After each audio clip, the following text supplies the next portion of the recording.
కూటమి ప్రభుత్వం ఏర్పడిన తర్వాత ఏపీలో టీడీపీ జోరు మరింత పెరిగింది. తాజాగా హిందూపూర్ మున్సిపల్ చైర్మన్ పదవిని తెలుగుదేశం కైవసం చేసుకుంది. మున్సిపల్ చైర్మన్ గా రమేష్ కుమార్ ఎన్నికయ్యారు. ఈ సందర్భంగా రమేష్ ను హిందూపూర్ ఎమ్మెల్యే బాలకృష్ణ అభినందించారు. రమేష్ ను చైర్మన్ సీట్లో బాలయ్య కూర్చోబెట్టారు.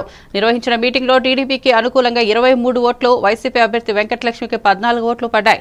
ఓటింగ్ లో ఎమ్మెల్యే బాలకృష్ణ, ఎంపీ సారథి కూడా పాల్గొన్నారు.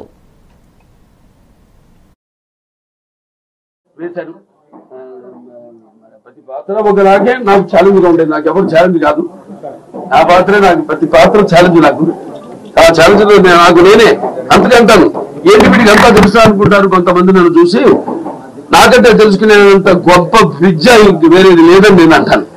అంటే నా గురించి నేనే తెలుసుకుంటున్నాను. ఎప్పుడు మనిషి ఒక దాంతో ఒక స్థాయితో తృప్తి పడటం కాదు, ఆ పైన ఇంకా ఇస్తున్నారు అవకాశం.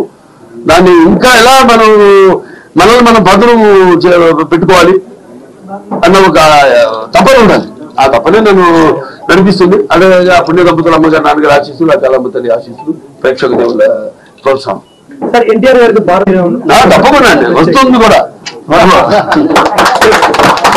అదే అందరి కోరికమ్మా, అందరి కోరిక. ఎప్పటిదాకా వచ్చేదాకా కూడా నాకు ఈ పద్మభూషణాలు ఇవన్నీ నేను అంటాను కదా, పదవులకు నేను అలంకారం కానీ పదవులు నాకు అలంకారం కాదని. రామారావుకి భారతరత్న ఇచ్చే వరకు అది రావాలని వస్తుంది తప్పకుండా. అది అలాగే ఉంటుంది. ఆకలి